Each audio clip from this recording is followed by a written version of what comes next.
Hello friends, स्वागत है आप सभी का आपके अपने चैनल SVN एजुजोन में। दोस्तों, आज हम डिस्कस करने जा रहे हैं ज्ञान इंद्रियों से संबंधित कुछ इंपॉर्टेंट क्वेश्चंस को, जिसको हम अपने इस वीडियो में डिस्कस करेंगे। दोस्तों, मैं वीडियो स्टार्ट करने से पहले आपको बता देना चाहती हूँ कि ये जो क्वेश्चंस हैं आपके जो है बहुत ज़्यादा इंपॉर्टेंट क्वेश्चंस हैं एग्ज़ाम के पॉइंट ऑफ व्यू से। इसमें जो कितने भी क्वेश्चंस हैं इसमें से आपको कुछ क्वेश्चन जो है आपके TGT और PGT में आए हुए क्वेश्चन मिलेंगे। इसके अलावा कुछ क्वेश्चन ऐसे हैं जो कि मैंने आपके क्या कहते हैं होम साइंस के इंटर की बुक से उठा रखे हैं। इसके अलावा कुछ क्वेश्चन ऐसे हैं जिसको मैंने सेल्फ जो है बना रखे हैं। तो आप पूरे क्वेश्चंस को ध्यान से देखिए। अगर आपको वीडियो पसंद आती है तो वीडियो को लाइक, शेयर और चैनल को सब्सक्राइब करके बेल आइकन को प्रेस कर लीजिएगा, ताकि आने वाली जितनी भी वीडियोस है उसको नोटिफिकेशन आपको टाइम टू टाइम मिलती रहे। चलिए वीडियो को स्टार्ट करते हैं। आज हमने जैसे बात किया आपसे कि हम डिस्कस करने जा रहे हैं ज्ञान इंद्रियों के बारे में। तो दोस्तों, आपको बता देती हूँ ज्ञान इंद्रियाँ जो होती हैं वो हमारी कितनी होती हैं, 5 होती हैं, जिसमें आपका आता है आँख, कान, नाक, त्वचा और जीभ। इससे संबंधित क्वेश्चन को हम जो है इसमें डिस्कस करेंगे। और इसके अगर आप थ्योरेटिकली पार्ट को देखना चाहते हैं तो आप जो है चैनल के प्ले लिस्ट में जाके वहाँ पर जो है इसके थ्योरेटिकली पार्ट को जो है देख सकते हैं। चलिए वीडियो को स्टार्ट करते हैं। आज का जो हमारा पहला प्रश्न है वो है, मानव नेत्र जिस भाग पर किसी वस्तु का प्रतिबिंब बनाते हैं वह है कॉर्निया, परितारिका, पुतली या दृष्टिपटल। दोस्तों, सबसे पहले मैं यहाँ बता दूँ कि जितने भी आपको यहाँ ऑप्शन दिए गए हैं ये सारे ही जो पार्ट्स हैं आपके आँख के जो है भाग हैं। तो अगर आपको मालूम है कि कौन से भाग का क्या कार्य है तो आप इस क्वेश्चन का आंसर बहुत आसानी से दे सकते हैं। अब यहाँ जैसा भी बात किया गया है कि जो मानव नेत्र है, यानी कि हमारा जो नेत्र है उसके किस क्या कहते हैं भाग पर जो है हमारा किसी भी वस्तु का प्रतिबिंब यानी कि इमेज बनता है। तो दिए गए ऑप्शन में जो है आपका वो क्या है, दृष्टिपटल है, जिस पे हमारा क्या करता है आपका किसी भी वस्तु का इमेज बनता है। तो इस क्वेश्चन का आंसर क्या हो जाएगा आपका option number D. Next question हमारा है, हवा की परीक्षा हम कर सकते हैं इंद्रियों द्वारा, पैटर्न कोफर की परीक्षा विधि द्वारा, काटा थर्मामीटर द्वारा, इनमें से सभी विधियों द्वारा। तो दोस्तों, जैसा कि अभी हमने पढ़ा है कि हमारा जो टॉपिक है वो क्या आपका ज्ञानेंद्रिय है, और जो हवा का परीक्षण होता है दोस्तों वो हम अपनी इंद्रियों द्वारा आसानी से कर सकते हैं। तो इसका सही आंसर आपका क्या हो जाएगा, option number A is a correct answer. Next question हमारा है,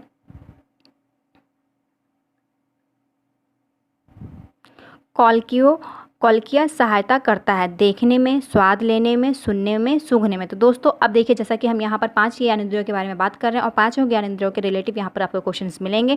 तो सबसे पहले आपको हर एक ज्ञानेंद्रिय के बारे में पता होना चाहिए कि उसके कौन से भाग जो है का क्या कार्य है।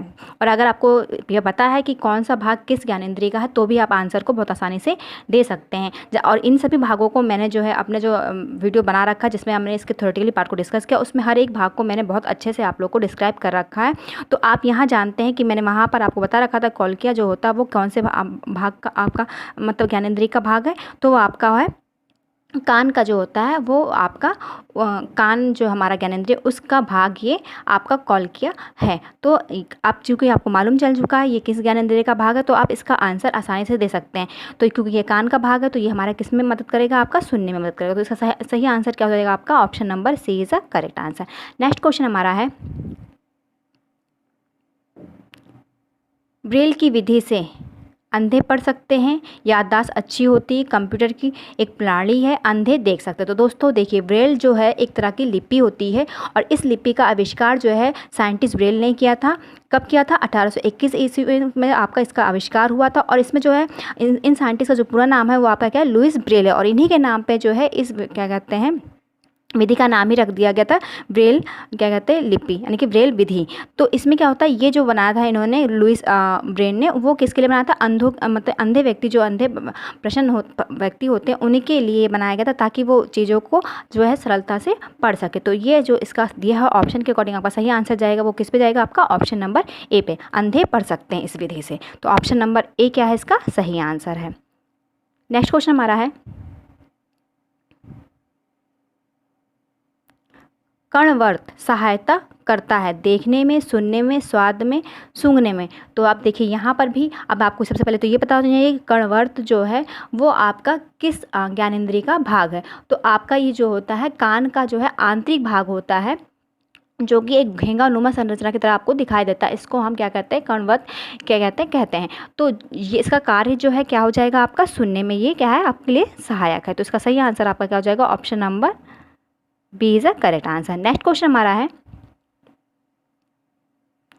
निकट दृष्टि दोष का लक्षण है आनुवांशिक, आँखों पर सूजन, आँखों पर अधिक जोर पड़ना, उपयुक्त सभी। तो दोस्तों निकट दृष्टि दोष जो है आपकी आँख से संबंधित एक तरह का दोष होता है, जिसमें क्या होता है कि जो दूर की वस्तु होती है वो हमें जो है स्पष्ट नहीं दिखाई देती है, और जब दूर की वस्तु हमें स्पष्ट नहीं दिखाई देती तो इस तरह के दोष को हम क्या कहते हैं, निकट दृष्टि दोष के नाम से जानते हैं। और इसके कुछ जो है आपके लक्षण होते हैं। ये जो दोष होता है आपके अनुमानसिक की वजह से भी हो सकता है, और जो है इस लक्षण में क्या होता है, जब अगर इस तरह का दोष आपकी आंखों में है तो जिस व्यक्ति की आंख में इस तरह का दोष पाया जाएगा उसकी आंखों में, क्योंकि उसे दूर की वस्तु नहीं दिखाई देती तो वो अपनी आंखों पे जो है एक तरह का जोर लगाता है, जिससे क्या होता है आंखों में खिंचाव हो जाता है, और खिंचाव के कारण क्या होता है हमारी आंखों में सूजन आता है। तो आपका दूसरा आंसर भी क्या है इसका सही है। फिर नेक्स्ट आपका दिया आंखों पर अधिक जोर पड़ता है, जब आंखों पर जोर पड़ता है इसी वजह से सूजन आती है, तो ये भी आपका ऑप्शन क्या है सही है। तो और जो है तो इसके दिए हुए ऑप्शन के अकॉर्डिंग आपका सही आंसर क्या हो जाएगा, आपका उपयुक्त सभी हो जाएगा। ऑप्शन नंबर डी क्या है इसका करेक्ट आंसर है। नेक्स्ट क्वेश्चन हमारा है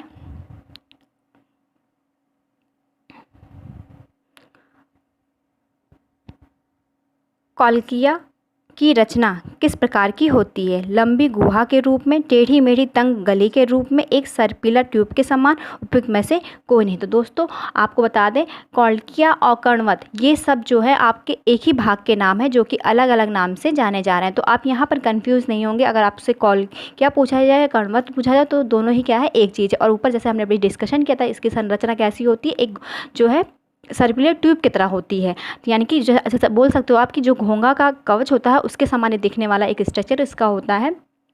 तो इसका दिया हुआ ऑप्शन जो है उसके अकॉर्डिंग आपका सही आंसर जो हो जाएगा वो क्या हो जाएगा, एक सर्कुलर ट्यूब के समान जो है आपका कॉल्किया की संरचना दिखाई पड़ती है। तो इसका सही आंसर हो जाएगा आपका option number C is a correct answer.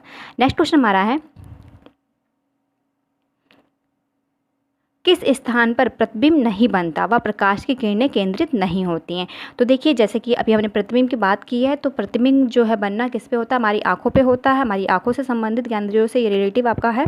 तो यहाँ पर आपको बताना है कि आँख का वह कौन सा भाग है जिस पे आपका क्या होता है प्रतिबिंब नहीं बनता, यानी कि इमेज नहीं बनता और प्रकाश की किरणें जो है केंद्रित नहीं होती। ऑप्शन आपके दिए गए हैं रिडोप्सिन, अंधबिंदु, पित्तबिंदु, अंध तथा स्पष्ट बिंदु। तो दोस्तों आपको बता दूं मैं यहाँ पर जो अंधबिंदु, जैसा कि नाम से ही जाहिर है आपका अंधबिंदु जो होता है आँख का एक ऐसा भाग होता है जिसपे क्या होता है कि प्रतिबिंब नहीं बनता और यहाँ पर प्रकाश की जो किरणें होती वो भी केंद्रित नहीं होती। तो इसका सही आंसर क्या हो जाएगा आपका option number B is a correct answer. Next question हमारा है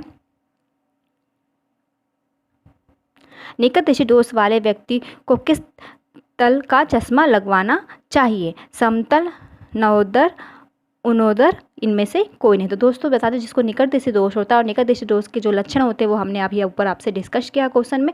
यहाँ पर आपको बताना है कि अगर किसी व्यक्ति को निकट दृष्टि दोष हो गया तो वो किस तरह का चश्मा जो है कि चश्मे में अपना लेंस यानी कि ग्लास को यूज़ करे। तो जो जिसको निकट दृष्टि दोष होता है उसके जो चश्मे आपके लेंस यूज़ होते हैं वो आपके कौन से होते हैं, कॉनकेव लेंस यूज होते हैं, यानी कि नदोदर लेंस, जिसको हम अवतल लेंस के नाम से भी जानते हैं। तो ये तीनों नाम आप याद रखिएगा ताकि अगर इनमें से कोई भी नाम आपसे पूछा जाए, अगर आप इंग्लिश में याद रखते तो बहुत ज़्यादा अच्छी बात है। इंग्लिश में आपको इसे क्या कहते हैं, कॉनकेव लेंस कहते हैं। तो इसका सही आंसर क्या हो जाएगा आपका option number B is a correct answer. Next question हमारा है नाक से रक्तस्राव होने पर क्या करना चाहिए, आपको बताने दिए ऑप्शन के अकॉर्डिंग। तो पहले हम ऑप्शन देखते हैं।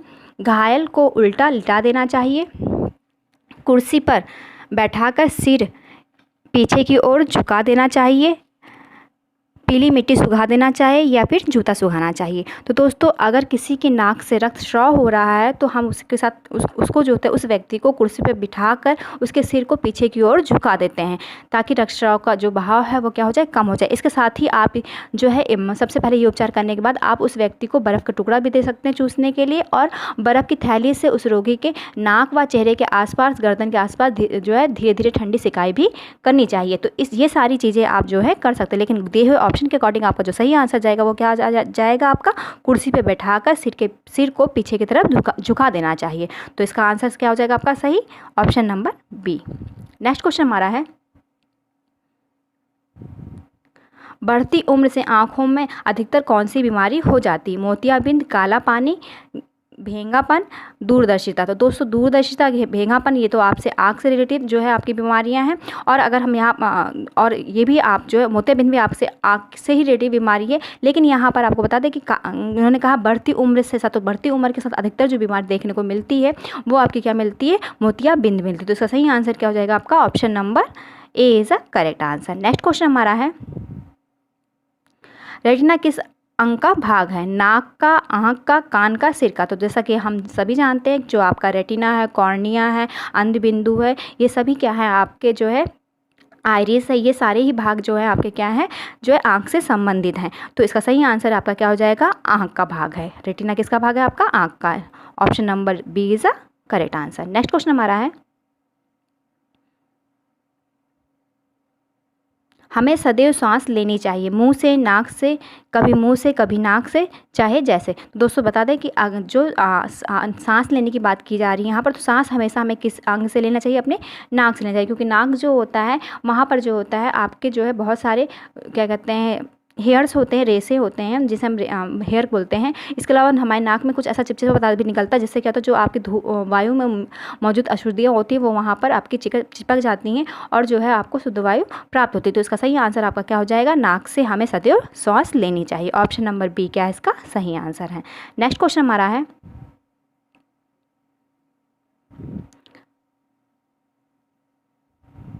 शरीर के किस अंग में त्वचा सर्वाधिक पतली पाई जाती है? हथेली, तलवे, चेहरे, इनमें से कोई नहीं। दोस्तों अगर शरीर के जो सबसे पतले क्या कहते हैं शरीर में सबसे सर्वाधिक पतली त्वचा की बात की जाए तो जो चेहरा होता है, चेहरे में हमारे क्या होता है सर्वाधिक पतली जो है आपकी त्वचा पाई जाती है। तो इसका सही आंसर क्या हो जाएगा आपका? Option number C is a correct answer.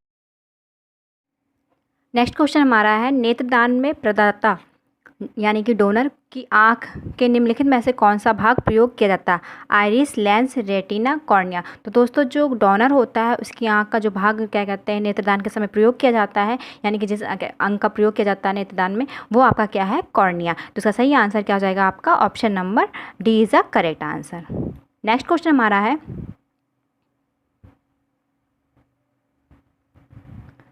निम्नलिखित जोड़े में से किसका सुमेल नहीं है?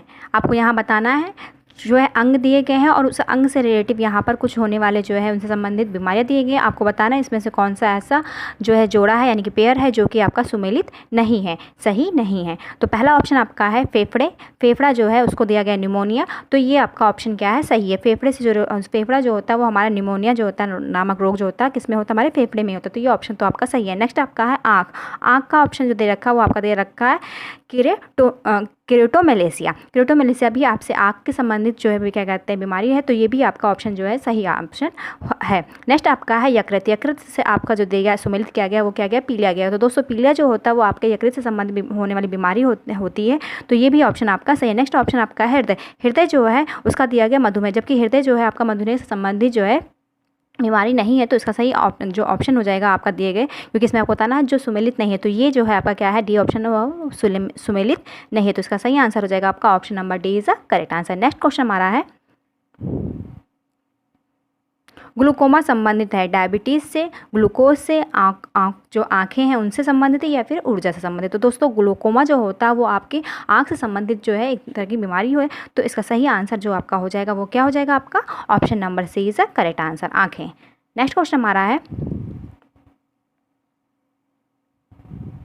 जन्म के तुरंत बाद शिशु जब भी रोता है उसकी आंखों से अश्रु नहीं आते हैं, जिसका कारण अश्रु ग्रंथियों की सक्रियता होती है जो सक्रिय होती है। यहाँ पर आपसे पूछा गया जब शिशु जन्म लेता है तो उसकी आंख से जब भी वो रोता है तो आंसू क्या कहते हैं? नहीं गिरते, लेकिन क्या कहते हैं वो कौन सा समय होता है जिस समय उसकी आंखों से जो है आंसू जो है निकलना प्रारंभ हो जाते हैं? आपको दिए गए ऑप्शन के अकॉर्डिंग इसका आंसर बताना है। तो ऑप्शन पहले हम देखते हैं 2 माह, 3 माह, 4 माह, 5 माह। तो दोस्तों ये क्वेश्चन जो है आपको इसका आंसर पता होगा, क्योंकि आपने अगर इसका थ्योरेटिकल पार्ट पढ़ रखा तो वहाँ पर इस बात के बारे में हमने जो है डिस्कस कर रखा। तो ऑप्शन में आपको पता होना चाहिए इसका सही आंसर क्या होगा। चलिए मैं बताती हूँ आपको इसका सही आंसर क्या है। इसका सही आंसर है आपका ऑप्शन नंबर सी, 4 माह। 4 माह का जब शिशु हो जाता है तो उसके जो अश्रु ग्रंथियाँ होती है क्या हो जाती है? आपकी सक्रिय हो जाती हैं। नेक्स्ट क्वेश्चन हमारा है, आंखों के किस भाग पर वस्तु का प्रतिबिंब बनता है? रेटिना, आइरिस, प्यूपल या फिर कॉर्निया। दोस्तों अभी जो क्वेश्चन था इसके पहले हमने इस क्वेश्चन को डिस्कस कर रखा है, लेकिन इस क्वेश्चन को हम यहाँ पर फिर से आ गए, तो यहाँ पर आपको अब इसका आंसर पता होगा। तो आप इसको कमेंट बॉक्स में कमेंट करके बता सकते हैं कि आँख का कौन सा भाग है जिस पे आपकी जो वस्तु का प्रतिबिंब है यानी कि इमेज है वो बनता है। तो इसको आप हमें जो है कमेंट बॉक्स में बताइएगा। फिलहाल इसका आंसर आपको पता होगा क्योंकि मैंने अभी ऊपर इसको आंसर को डिस्कस कर रखा है। फिर मैं आपको यहाँ पर एक बार रिपीट कर देती हूँ इस क्वेश्चन का आंसर क्या होगा, क्योंकि क्वेश्चन आपका रिपीट हो चुका है, लेकिन क्वेश्चन जो है थोड़ा सा जो है पूछा अलग तरीके से है, लेकिन आंसर जो है आपका क्या है सेम ही होगा, क्योंकि प्रतिबिंब जो बनता है वो आपका कौन सा भाग है, वो आपका है रेटिना। तो इसका सही आंसर क्या हो जाएगा आपका option number A is a correct answer. Next question हमारा है, त्वचा की ऊपरी सतह कहलाती है एपिडर्मिस, प्रोटोडर्मिस, डर्मिस, इनमें से कौन है। तो दोस्तों अगर हम त्वचा की बात करते हैं तो जो त्वचा होती है वो उसके जो है आपके उसकी संरचना की अगर हम बात करते हैं दोस्तों, तो उसकी संरचना होती है दो भागों में बटी होती है। एक तो होती है आपकी बृहद त्वचा और दूसरी होती है आपकी वास्तविक त्वचा। तो जो बृहद त्वचा होती है उसको हम उप त्वचा के नाम से भी जानते हैं, जिसे हम एपिडर्मिस कहते हैं, और दूसरी जो आपकी त्वचा होती है आंतरिक त्वचा, उसको हम डर्मिस के नाम से जानते हैं। तो यहाँ पर आपसे जो पूछा गया वो पूछा गया ऊपरी त्वचा, यानी कि ऊपरी जो त्वचा का स्तर होता है उसे हम क्या कहते हैं, तो उसे हम कहते हैं जो है एपिडर्मिस। ऑप्शन नंबर ए क्या है इसका सही आंसर है। आप जो है इसके दोनों नाम को याद रखिएगा, आंतरिक त्वचा को भी और बृहद त्वचा को। बृहद त्वचा जो है आपकी क्या है एपिडर्मिस है और आंतरिक त्वचा आपकी क्या है डर्मिस है। नेक्स्ट क्वेश्चन हमारा है, मनुष्य की त्वचा की सबसे जो अधिक मोटी त्वचा होती है वो आपको बतानी है, यानी कि मनुष्य के शरीर में वह कौन सी क्या कहते हैं भाग है जहाँ पर त्वचा जो है सबसे अधिक मोटी हो पाई जाती है। पहला आपका दिया गया ऑप्शन हथेली पर, तलवे पर, धड़ पर, सिर पर। दोस्तों जो होता है अगर यहाँ पर आपसे बात किया, अभी हमने इससे ऊपर बात किया था कि वह कौन सा भाग है जहाँ पर आपकी त्वचा जो होती है पतली पाई जाती है, तो वो आपका क्या था चेहरा था। लेकिन यहाँ पर आपको मोटा बताना है कि मोटा जो त्वचा होती है उसकी लेयर पाई जाती है वो कहाँ पाई जाती है, आपके तलवे में पाई जाती है। तो इसका सही आंसर क्या जाएगा आपका option number B is the correct answer. Next question हमारा है,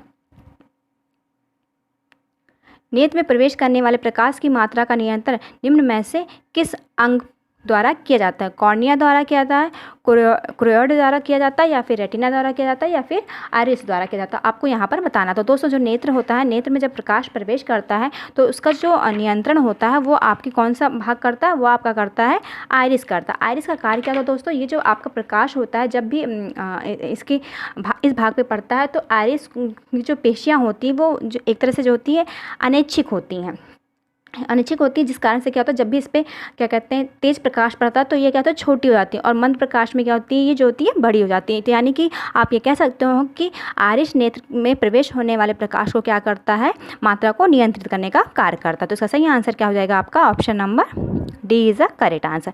नेक्स्ट क्वेश्चन हमारा है,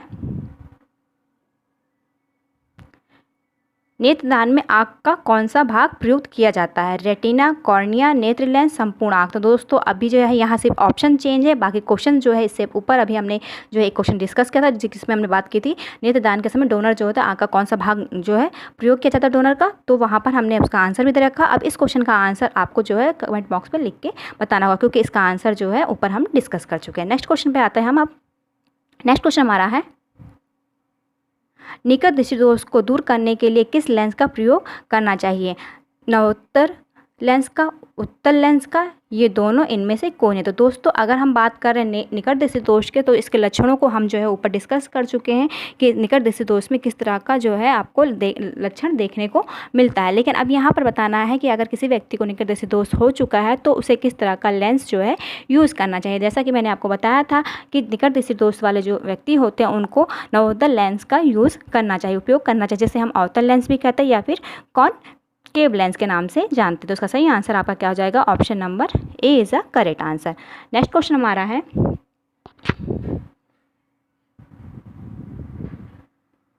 निम्न में से कौन सी ज्ञानेंद्रियां नहीं हैं। आपको ये बताना है कि अभी तक जो ज्ञानेंद्रियां थी उसमें हमने डिस्कशन किया था कि कौन कौन सी ज्ञानेंद्रियां होती हैं, और ऑप्शन के अकॉर्डिंग अब आपको ये बताना है कि इस बार कौन सा जो है ऑप्शन है जो आपके ज्ञानेंद्रियों में जो है काउंट नहीं होता। तो आँख है, नाक है, कान है, ये तीनों ही आपके क्या है ज्ञानेंद्रियों में काउंट होती हैं, यानी कि 3 ये ज्ञानेंद्रियां। इसके अलावा आपके 2 ज्ञानेंद्रियां और होती है, त्वचा और जीभ, जबकि दांत जो है आपका क्या है ज्ञानेंद्रिया नहीं है। तो इसका सही आंसर आपका क्या हो जाएगा option number D is the correct answer. Next question हमारा है,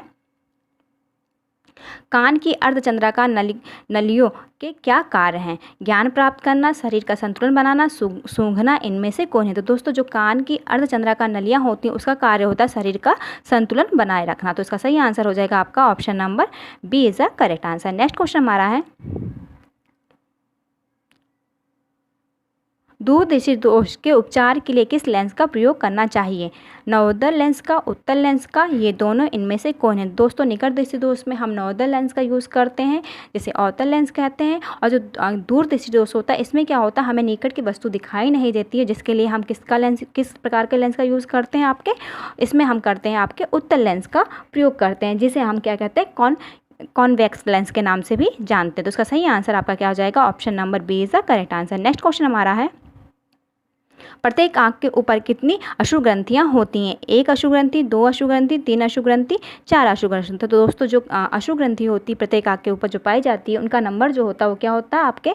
3 होता है। 3 अश्रुग्रंथि जो होती है आपके हर एक आंख के ऊपर जो है पाई जाती है। तो इसका सही आंसर क्या हो जाएगा आपका? Option number C is the correct answer. Next question हमारा है,